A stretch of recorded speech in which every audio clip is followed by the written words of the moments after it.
woodchuck right there. Right there. I can see him. He's right in the yard. He's got an early start because it's been so hot. Up eating the grass. Rather not the grass, the other stuff. The weeds, essentially. He was brave yesterday. He ventured out into the front lawn. That wasn't good. Good morning, everybody. Welcome. Today is Thursday, July 9th, 2020. My name is Jeremy, and this is my first cup of coffee.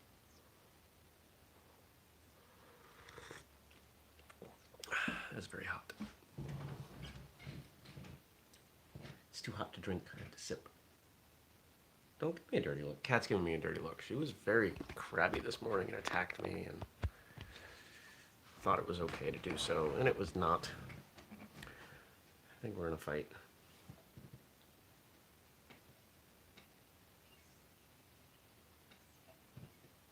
Let's not be in a fight. Cat. Well, it's not as hot as it was yesterday, though it's going to get hotter today. It's supposed to be 90, 91. Not looking forward to that. Yesterday was a pretty good day. What happened? Worked. Client stuff. CrossFit.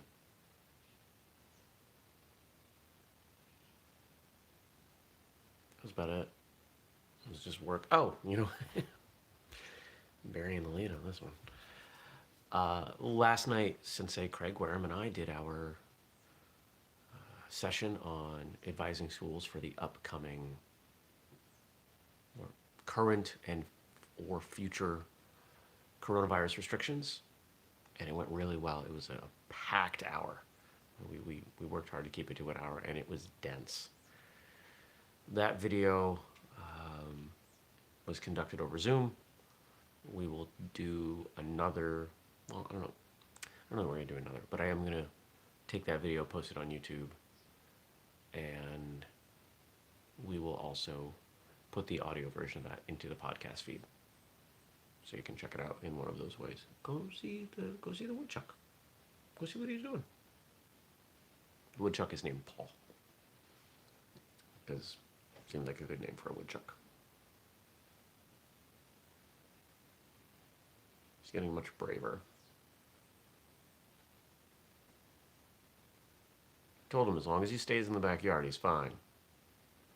If he gets into the front and he starts eating my plants, we're gonna have an issue.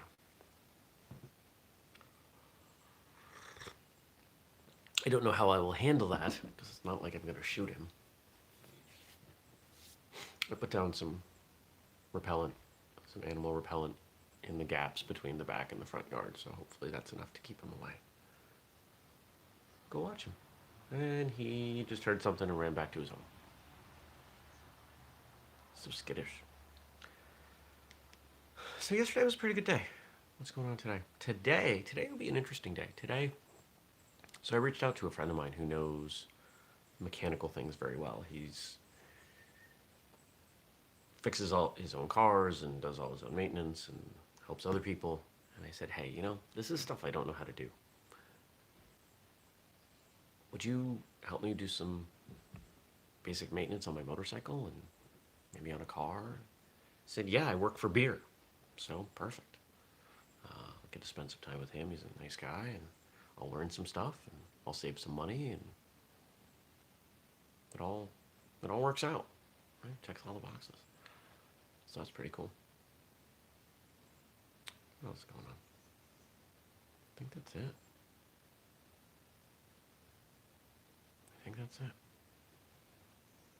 I'd like to go back to bed. I'm tired. Feeling a little anxious this morning. Not for any particular reason, just I felt some anxiety building the last few days. Working on it. Get through it. We always do. That's the royal we, of course. The cat doesn't care.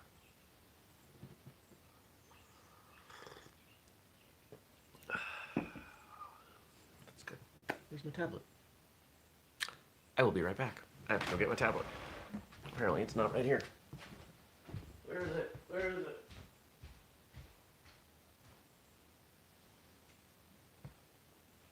I found it. I have no idea why this was in the office, but it was in the office.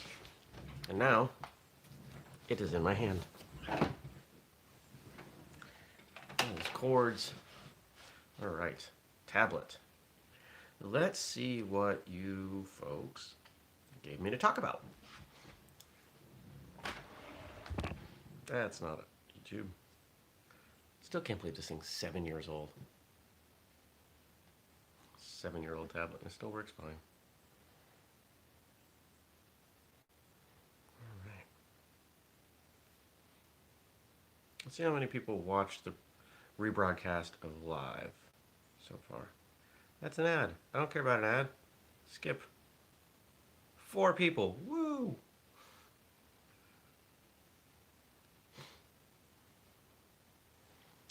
I try to use the YouTube channel as just a consistent video record of what we've been doing. You know, I don't expect that ever. We don't put a ton of time into original content for YouTube. We've tried a few things, and none of them have really been hits. Video is so much harder than audio. I have a lot of respect for people who do real video content as opposed to this. This is not real video content. This is me just talking. This doesn't require editing. It doesn't require graphics. It doesn't require storyboarding. It's just me talking, and that's why we do it, because it's simple. But there are people out there who do a lot of really high quality stuff, and I have tremendous respect for those folks. All right, we have stuff here from Nish and Frank. Shout out to you both for leaving me comments to respond to. All right, Nish has got a comment responding to yesterday in my conversation about the term master and my dislike of it. I like to think of the term master more the way I look at the vocational trades. Apprentice, learning the basics. Journeyman, learning to be proficient, can help teach the basics. Master, knows enough to teach proficiency and is transitioning to improving on the sum of the parts rather than learning to be proficient. I completely agree. And I believe that is what the term is meant to represent. The reason I dislike it is not because of its use in martial arts. The reason I dislike it is because of the additional meaning the word carries in English. And I know that that's kind of contradictory. But words matter. And if I was to take the term cat and say, this is a cat, I could call it a cat all I want. And if I called it a cat long enough, you would know what I was talking about. But at no point are you going to shed your impression of the other definition of the word cat, and it's going to continue to be weird. Calling this mug a cat, I can do it. But I think it loses part of the message. You would be distracted by me calling it a cat. I might as well call it a mug. That's kind of how I see the term master.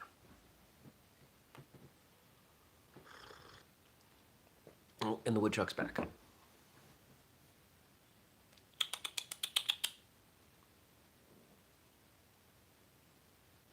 They're kind of cute. He hasn't let me get anywhere near enough to pet him, so that's not happening. A couple years ago, I almost got close enough to pet a deer. There was a young fawn that was hanging around and showed no signs of fear. And one day I looked up and I was in the backyard and she was right there under the cover of some trees. I didn't notice her. And we were 15 feet, maybe as much as 20 feet away when I noticed. And I took a small step. She didn't move. And I took another small step. And then she took a step towards me. And then at that point, we're 15 feet away. And I just thought for a moment, I said, you know, there are a number of ways this can go. And most of them involve me getting beat up by a deer. And that's not a good story. And I didn't want her to lose her fear of people and, you know, have a higher chance of getting hunted. so I backed off. I haven't seen her since. But it was close. I was anxious. I was anxious in that moment. No, nervous.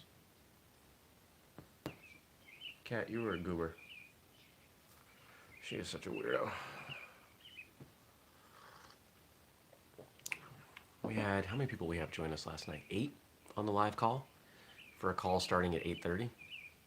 Sousa, settle down. You're bugging me. Just stop.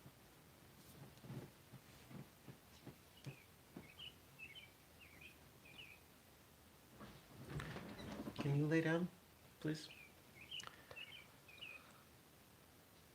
And we had some questions, and it seemed like it was really, really well received. Craig and I was talking after. There was a lot of nodding, a lot of what seemed to be epiphany faces, a lot of note taking. I'm hoping the information is helpful. There are a lot of people out there claiming that they're going to help martial arts schools, and the help that they're offering is just, it involves either a lot of complicated work or buying something, or usually both.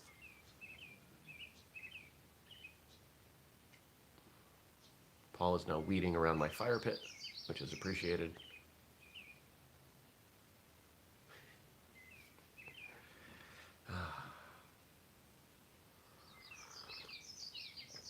Jeremy's Wild Kingdom.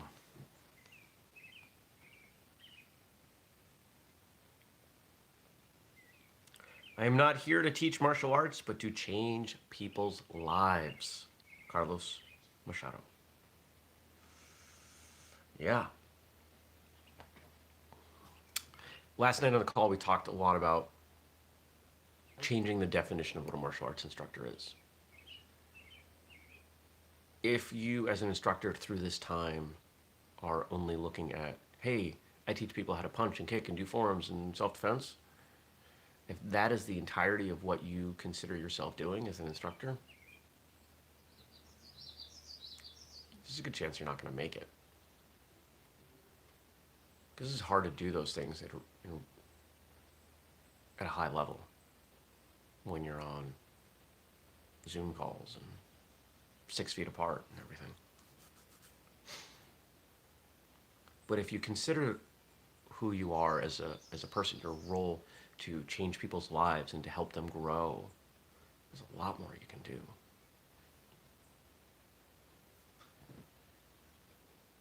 Cat.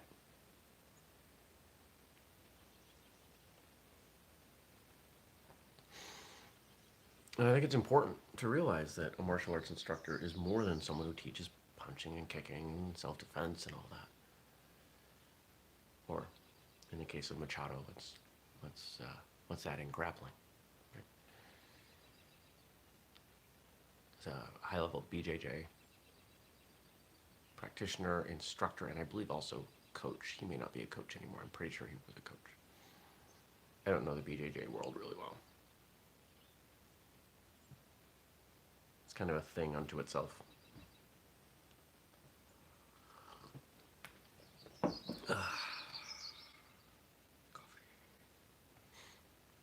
The real purpose of the martial arts must be to purge oneself of petty ambitions and desire, to obtain control of one's own character. Morihei Ueshiba, O-sensei of Aikido. To purge oneself of petty ambitions and desire, to obtain control of one's own character. What's another way of saying that? To have personal growth, to progress in one's character.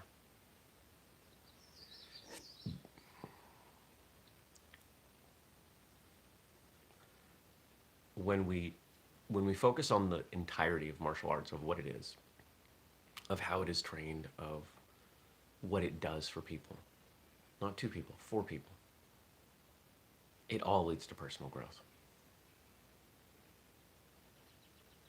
When you focus on the application of martial arts strictly, or overly prioritize it,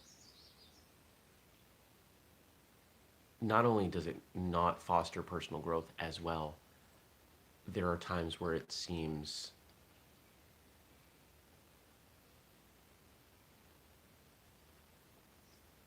that people move in the other direction. There are people out there who claim to be combatives instructors and self-defense instructors, and they just their ego, it is clear their ego is so fragile that they're not helping people. They're hurting people. What they're teaching is maybe effective, but it's costing people the quality of their character. It's a really unfortunate trade-off.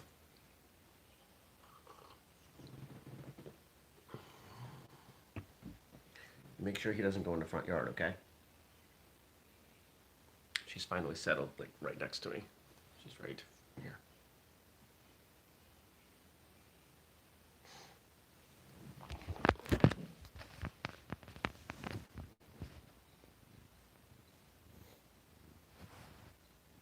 There's a cat.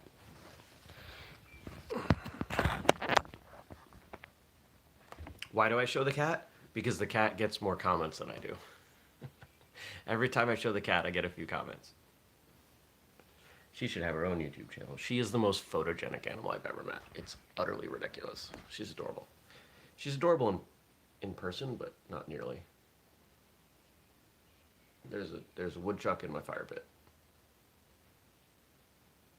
I'd show you, but it's going to come across terribly because there's a screen in between and everything. Next. In a fight between a strong technique and a strong body, technique will prevail. In a fight between a strong mind and a strong technique, mind will prevail because it will find the weak point. Taisen Deshimaru. Technique over body, mind over technique. I mean, that lines up with everything we've been talking about today, doesn't it? The idea that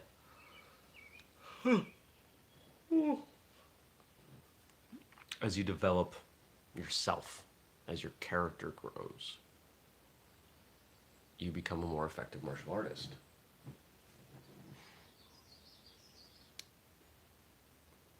You find a way. There's always a way. Right? And why is there always a way? Because someone with a weak mind, how many times do you need to hit them for them to back down? How many times does the average person have to get hit, literally or figuratively, to take themselves out of the running? Most people stumble. And they put their hands up and they call it quits and say, I'm not going to do this. This is hard or scary or difficult and I can't do it. Fine. Get out of the way. I'll do it.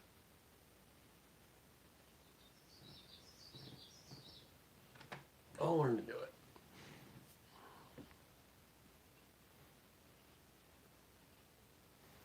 I'm going to go show you the woodchuck because he's getting a little close to where I want him to be. And this is a good way. Hey.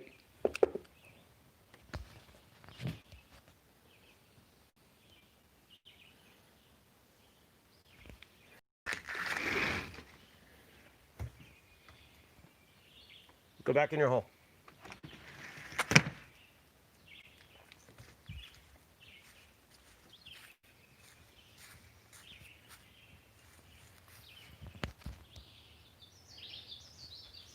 There we go.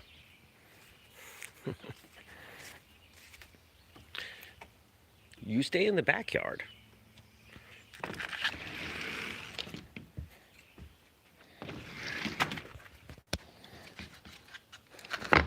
All right. This is what happens when you live in the woods. You got to deal with this stuff. Most people that I know would just shoot the woodchuck, and that's not my style. I don't want to shoot him or her. For all I know, they're young in that burrow, and I don't want to shoot. And I don't want to shoot it anyway. I definitely don't want to kill the babies. Come August, if they are young, from my research, they'll be old enough that they'll have moved out, and then I will irritate him, her. I call it a him. I don't know. I haven't checked. And he'll she will mosey along, and I'll fill in the burrow. And I think it's mothballs. There's some stuff I found something in my research that I forget now that will deter him. And hopefully I won't have to deal with this next year. I've got birds' nests all over the place I got to deal with. There's one in my grapevines. I can't do any maintenance on my grapevines because there's a bird's nest in there. Silly birds.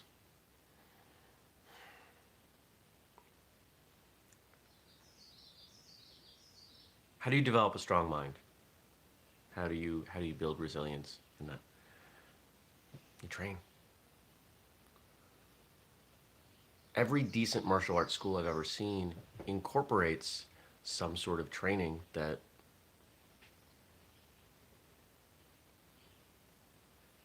improves that part of you. It's the idea of holding a difficult stance for who knows how long, or sparring when you're exhausted, or any of these other things.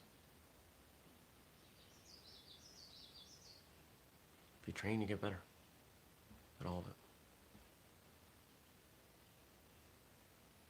There's a bird on the porch, and the cat's very interested. All right, I'm gonna go. Thanks for bearing with me in my adventures with animals. I hope you have a good day. Leave me something to talk about tomorrow. Tomorrow's Friday. Looking forward to Friday. Looking forward to the weekend. And I hope you have a great day. If you want to support what we're doing, you can leave questions and comments. Shout out to Nish and to Frank for leaving theirs. Extra shout out to Frank for always being there and doing some behind the scenes stuff. He is an asset. I really appreciate him. I appreciate you, Frank. And the two other things you can do: you can make a purchase at whistlekick.com. Use the code FIRSTCUP15 for 15% off, or support the Patreon, patreon.com/whistlekick. It's a chickadee that I think is messing with the cat. It's flying like right in front of her face on the other side of the glass. She doesn't know what to do. Oh, it's alright.